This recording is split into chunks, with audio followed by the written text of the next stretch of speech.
এখনই জাতীয় সংসদ নির্বাচন অনুষ্ঠিত হলে কোন দল কত ভোট পেতে পারে বা কোন দলের ক্ষমতায় যাওয়ার সম্ভাবনা বেশি।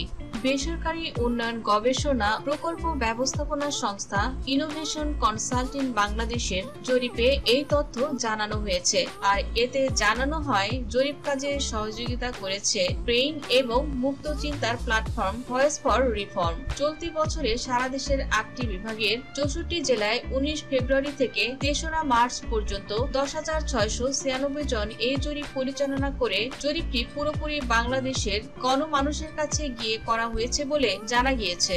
আর জরিপের ফলাফলে দেখা গেছে এখনই ভোট হলে কোন দলকে কত পার্সেন্ট ভোট দিতে পারে মানুষ। তো প্রথমেই বলি ইসলামিক দল ইসলামী আন্দোলন বাংলাদেশ। এই দলটি ভোট পাবে 2.6% বা 31 লক্ষ বাংলাদেশের মানুষ চাচ্ছে ইসলামী আন্দোলন বাংলাদেশকে ক্ষমতায়। আর ইসলামী আন্দোলন দলটি চরমোনাই নামেও পরিচিত। আর দলটির বর্তমান আমির হচ্ছেন সৈয়দ রেজাউল করিম। আর এই দলটির গ্রহণযোগ্যতা বাংলাদেশে কিন্তু দিনকে দিন বৃদ্ধি পাচ্ছে। আর এই দলটি ইসলামিক ঘরানার দলের কারণে অনেকের কাছে কিন্তু এই দলটির গ্রহণযোগ্যতা অনেক বেশি। আর এর সাপোর্টারও কিন্তু দিন দিন বাড়ছে। আর এরপরে রয়েছে জাতীয় পার্টি। আর জাতীয় পার্টিরও অনেক সমর্থক রয়েছে, তবে তারা ততটা গ্রহণযোগ্য নয়। তবে কিছু ভোট তো তাদের আছেই। আর সেক্ষেত্রে জাতীয় পার্টি পাবে 1% ভোট। আর এই জরিপের 1% মানুষ মানে 12 লক্ষ মানুষ চাচ্ছে জাতীয় পার্টি ক্ষমতায় আসুক। কারণ বাংলাদেশের মোট ভোটার কিন্তু প্রায় 12 কোটির উপরে। তো সেই হিসেবে তুলনা করলে বাংলাদেশের এখন পর্যন্ত 12 লক্ষ মানুষ চাচ্ছে জাতীয় পার্টিকে ক্ষমতায় দেখতে বা তাদের এই সাপোর্টটা রয়েছে তাদের প্রতি।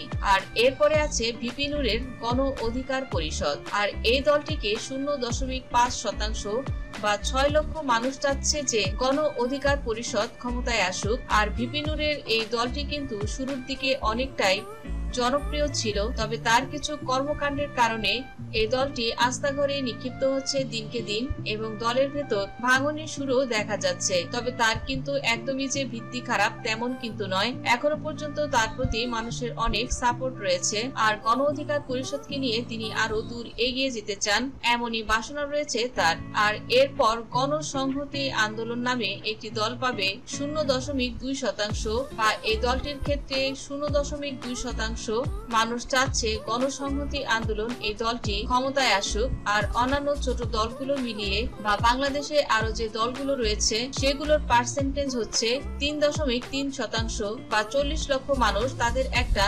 সম্মিলিত জোট রয়েছে। তো বাংলাদেশে কিন্তু অনেক ছোট ছোট দল রয়েছে। আর এই দলগুলো কিন্তু 3.3% এর ভেতরেই রয়েছে। সবগুলো দল বাংলাদেশে যা 40 লক্ষ মানুষ বাংলাদেশের 12 কোটি ভোটারের ভেতর। আর চতুর্থ অবস্থানে আছে ছাত্রদের নতুন দল এনসিপি বা জাতীয় নাগরিক পার্টি। আর ছাত্রদের রাজনৈতিক দল এনসিপির পক্ষে ভোট দিতে 5.1% ভোট। আর যা মোট ভোটারের 61 লক্ষ মানুষ যারা জাতীয় নাগরিক পার্টির পক্ষে ভোট দিতে চায়। আর এই দলটির গ্রহণযোগ্যতাও দিনকে দিন বাড়বে এমনটাই আশা করছেন অনেকেই। কারণ ছাত্রদের নতুন দল যেহেতু গণ অভ্যুত্থানের শক্তির দল এটি। আর এই দলে কিন্তু প্রধান প্রধান সমন্বয়করা রয়েছে যারা কিন্তু বাংলাদেশের খুবই পপুলার। আর এখন তো তাদেরও একটি সাপোর্ট রয়েছে। আর তারা যেহেতু আস্তে আস্তে এগিয়ে যাচ্ছে তো সেক্ষেত্রে এদের কিন্তু সাপোর্টার আরো বাড়বে। আর এই জরিপে কিন্তু 5.1% মানুষ বা 61 লক্ষ মানুষ এই জাতীয় নাগরিক পার্টিকে ক্ষমতায় দেখতে চায়। আর তৃতীয় অবস্থানে আছে আওয়ামী লীগ। যদিও তারা নির্বাচনে অংশগ্রহণ করতে পারবে না এমনটাই শোনা যাচ্ছে এবং তারা কিন্তু নির্বাচনে অংশগ্রহণ করতে পারবে না এমনটা কিন্তু শোনা গেলেও বা না গেলেও অনেকটাই নিশ্চিত যে সামনে আশা দেখছে এরকম কোনো সম্ভাবনাও নেই বর্তমানে প্রেক্ষাপটে। তবে তাদেরও কিন্তু ভোটার রয়েছে আর তাদের পক্ষের লোক সংখ্যাও কিন্তু কম নয়। আর এই জরিপে আওয়ামী লীগকে ভোট দিতে চায় 13.1% ভোটার। আর যা 12 কোটি ভোটারের মধ্যে 1,57,00,000। এবং দ্বিতীয় স্থানে রয়েছে জামায়াতে ইসলামী। জামায়াতে ইসলামী বাংলাদেশ তাদের ভোট দিতে চায় 31.6% মানুষ, যা মোট ভোটারের 3,67,00,000 মানুষ বা 4 লাখের মতো মানুষ বলতে পারেন তাদের বর্তমান সাপোর্টার এবং যারা জামায়াতে ইসলামী বাংলাদেশকে ক্ষমতায় দেখতে চায়। তো এদিকে কিন্তু বাংলাদেশি জামায়াতে ইসলামী অনেকটাই ভালো অবস্থানে রয়েছে। আর জামাতের এই এগিয়ে যাওয়া তারা কিন্তু খুবই ভালো অবস্থানে রয়েছে আর বর্তমানে তারা একটি সাপোর্টার বেস পেয়েছে। আর এই ক্ষেত্রে প্রথম অবস্থায় আছে বিএনপি বা বাংলাদেশি জাতীয়তাবাদী দল। আর বিএনপির পক্ষে ভোট দিতে চায় 41.7% মানুষ, আর যা মোট ভোটারের 5 কোটি। অর্থাৎ বিএনপি কে এই দেশের 5 কোটি মানুষ ক্ষমতায় দেখতে চায়। আর এখন পর্যন্ত বিএনপি মানে এই জরিপে সর্বোচ্চ অবস্থানে রয়েছে। আর সরকার গঠনের ক্ষেত্রে তারাই কিন্তু এখন পর্যন্ত এগিয়ে রয়েছে এই জরিপটির মাধ্যমে। আর এই জরিপটি কিন্তু খুবই গ্রহণযোগ্য একটি জরিপ। তো এই জরিপটি মূলত তৃণমূল পর্যায়ে গিয়ে করা হয়েছে, তো সেক্ষেত্রে এই জরিপটির কিন্তু গ্রহণযোগ্যতা আছে। আর এছাড়া জরিপের বয়স ভিত্তিক বিশ্লেষণে দেখা গেছে যে জেনারেশন এক্স ও বোমার প্রজন্মের 47% ভোটার বিএনপি কে সমর্থন করেছে। আর অন্যদিকে জামায়াতে ইসলামী যুদ্ধ পরবর্তী প্রজন্মের মধ্যে 35% জনপ্রিয়তা অর্জন করেছে। আর দলটি জেনারেশন জি এর মানে জেন জি এর 34% ভোটারের সমর্থন পেয়েছে। আর ঐতিহ্যগতভাবে রক্ষণশীল দল হিসেবে পরিচিত হলেও জামায়াত তরুণদের মধ্যে প্রভাব বিস্তার করতে সক্ষম হয়েছে। আর এই জরিপ থেকে এমনটি ধারণা পাওয়া যাচ্ছে। আর এদিকে গ্রাম ও শহরের ভোটারদের মধ্যে বিএনপি ও জামায়াতের জনপ্রিয়তার কিছু পার্থক্য লক্ষ্য করা গেছে। আর বিএনপি গ্রামাঞ্চলে 42% এবং শহরে 40% ভোটারের সমর্থন পেয়েছে, আর যা তুলনামূলকভাবে স্থিতিশীল। আর অন্যদিকে জামায়াতে ইসলামী বাংলাদেশ গ্রামে 32% ও শহরে 30% ভোটারের সমর্থন পেয়েছে। তাছাড়া লিঙ্গ ভিত্তিক বিশ্লেষণে দেখা গেছে বিএনপির সমর্থন পুরুষ ও নারীদের মধ্যে প্রায় সমান।